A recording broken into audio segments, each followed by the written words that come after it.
Dear students, welcome back to my channel Shivam Study Point and English of Profession. I am Vicky sir from Bradpur, Aurangabad, Bihar. Today I am going to teach you about future indefinite tense. Future indefinite tense जैसा कि हम सभी जानते हैं, future indefinite tense वह sentence होता है जिस सेंटेंस के लास्ट में गा, गे, गी लगा हुआ हो। In any sentence at the last of any sentence गा, गे, गी अगर अटैच हो तो हम समझेंगे कि वह सेंटेंस जो है से फ्यूचर इंडेफिनिट से रिलेटेड है। फ्यूचर इंडेफिनिट टेंस के लास्ट में गा, गे, गी अर्थात फ्यूचर इंडेफिनिट टेंस का पहचान गा, गे, गी होता है। तो बाबू सबसे पहले इसमें याद रखने वाली बात क्या है, फ्यूचर इंडेफिनिट टेंस में जनरल सेंस में आई और वी के साथ शैल का प्रयोग किया जाता है, एक्सेप्ट आई और वी को छोड़ करके बाकी के साथ विल का प्रयोग किया जाता है। तो जैसा कि एक बार फिर से रिपीट कर रहे हैं, आई और वी के साथ फ्यूचर इंडेफिनिट में जनरल सेंस में शैल का प्रयोग किया जाता है, जबकि आई और वी को छोड़ करके बाकी के साथ विल का प्रयोग किया जाता है। फ्यूचर इंडेफिनिट टेंस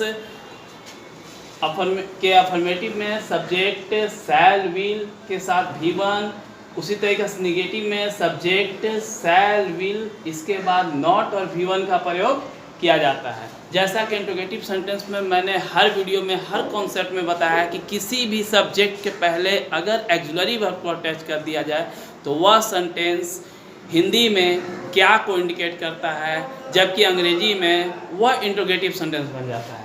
जैसे हम लोग जानते हैं कि आई और वी के साथ शैल लगता है, अगर शैल का जो है सो उच्चारण सब्जेक्ट के पहले कर दिया जाए अर्थात आई और वी के पहले कर दिया जाए, या फिर विल का प्रयोग ही, सी, इट और सिंगुलर नेम के पहले कर दिया जाए तो यह सेंटेंस इंट्रोगेटिव बन जाएगा। शैल, विल, उसके बाद सब्जेक्ट V1 और ऑब्जेक्ट। तो आइए बारी बारी से हम लोग एग्जाम्पल के माध्यम से इस चीज़ को समझने की कोशिश करेंगे। सबसे पहले अफर्मेटिव सेंटेंस के एग्जाम्पल, मैं आपकी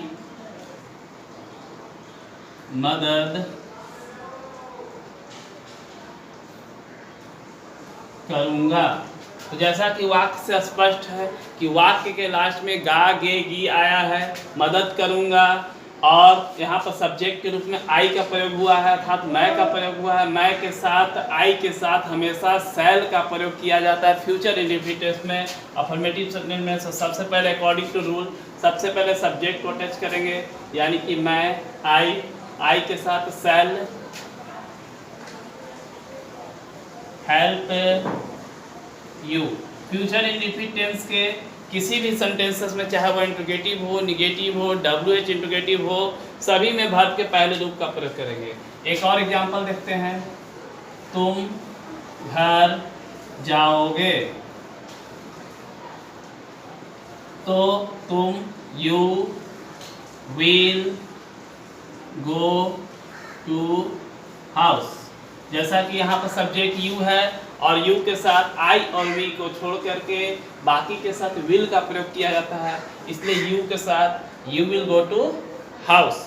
जब इस प्रकार के सेंटेंस का हम लोग निगेटिव फॉर्मेशन करेंगे तो निगेटिव प्रोनाउंसिएशन या फॉर्मेशन में शैल, विल के बाद नोट का जो है प्रयोग करेंगे।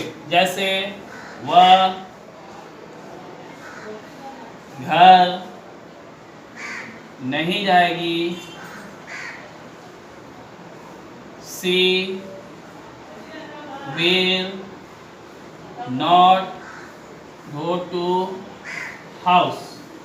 तो निगेटिव रहने पर सब्जेक्ट के बाद शैल, विल और उसके बाद नोट का प्रयोग करके इस सेंटेंस का निगेटिव हम लोग बना सकते हैं। इसी तरह से इंट्रोगेटिव सेंटेंस का प्रयोग रहने पर शैल, विल को हम लोग at the first of the sentence लिखेंगे अर्थात जो है सब्जेक्ट के पहले लिखेंगे।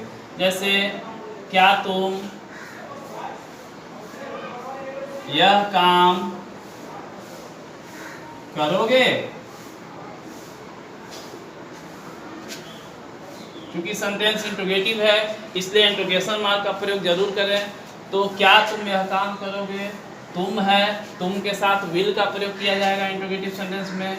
तो will you do this work. इसी तरह से क्या तुम बाजार जाओगे, will you go to market. क्या तुम मेरी मदद करोगे, विल यू हेल्प मी। क्या तुम यह गाड़ी खरीदोगे, will you buy this van. इसी प्रकार अगर सेंटेंस WH इंट्रोगेटिव के रूप में हो, जैसे वह घर क्यों जाएगी,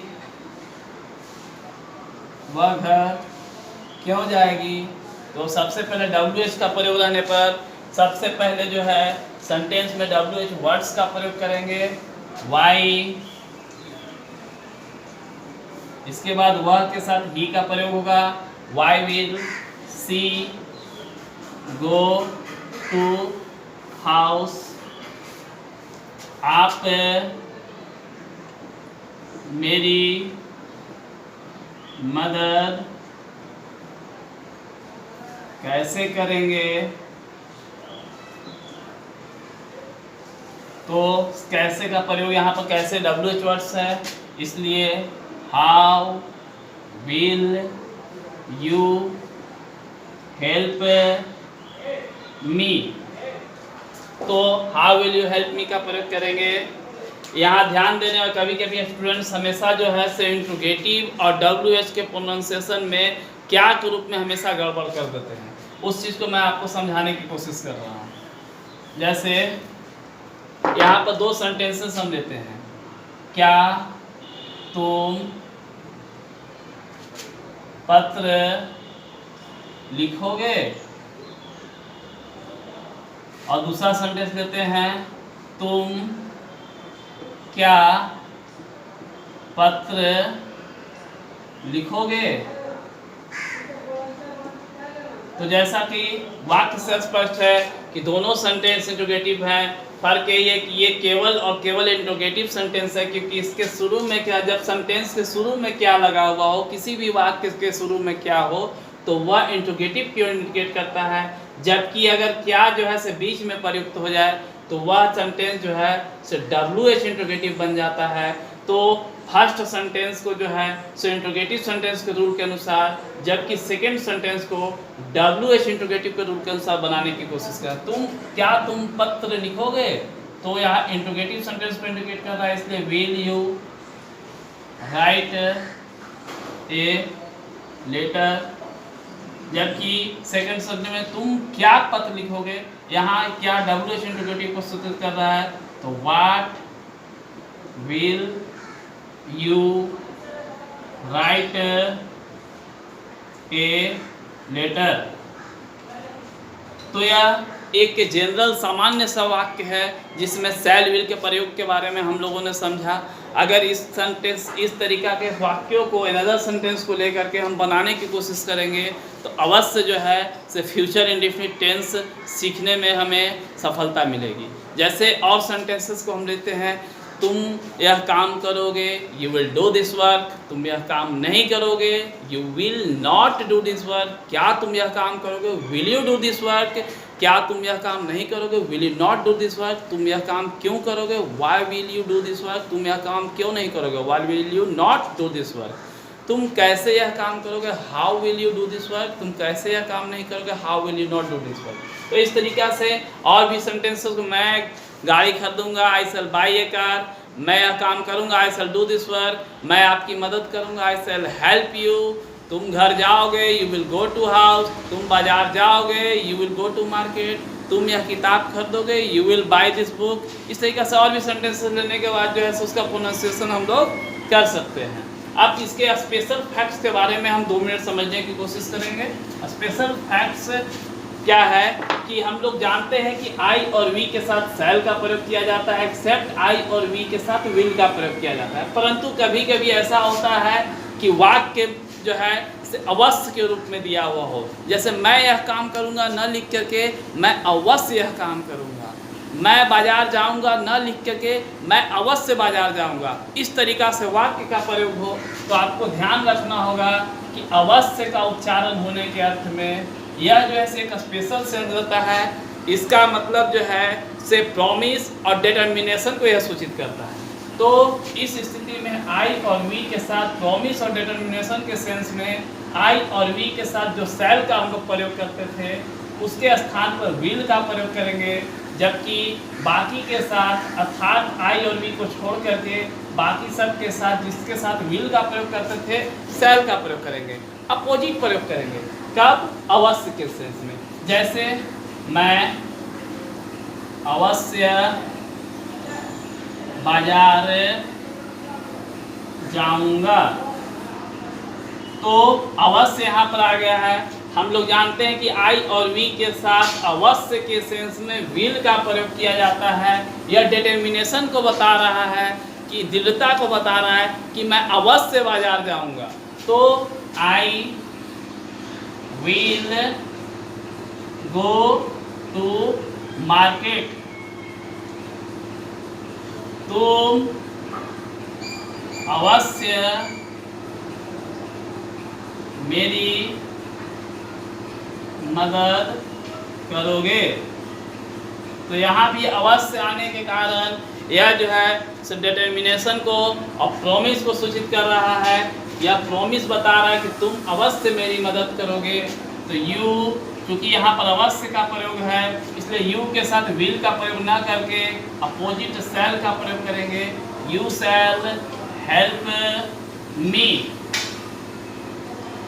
तो अवश्य के प्रयोग होने के कारण जो है सेल के स्थान पर विल और विल के स्थान पर सेल का प्रयोग करेंगे। यह जो है डिटर्मिनेशन और प्रॉमिस के साथ साथ एक एम्फैटिक सेंटेंस को सूचित करता है, जिससे वाक्य पर बल पड़ता है कि मैं इस काम को अवश्य करूँगा। तो डियर स्टूडेंट्स, आशा करते हैं कि कॉन्सेप्ट ऑफ फ्यूचर इंडेफिनिट आपको समझ में आ गया होगा और बाकी के टेंस के लिए भी मैंने जो है से वीडियो डाला हुआ है और उस वीडियो को ध्यान से देख करके आप कॉन्सेप्ट ऑफ टेंस क्लियर कर सकते हैं।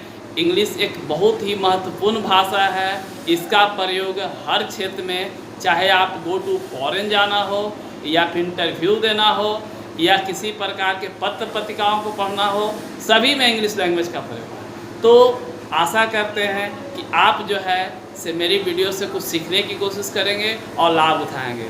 और सीखने के लिए आपको किसी भी राइटर, किसी भी लेखक या किसी भी टीचर के वीडियो को शुरुआत से लेकर के लास्ट तक देखना चाहिए, जिससे कि उस सब्जेक्ट का कॉन्सेप्ट जो है से क्लियर हो।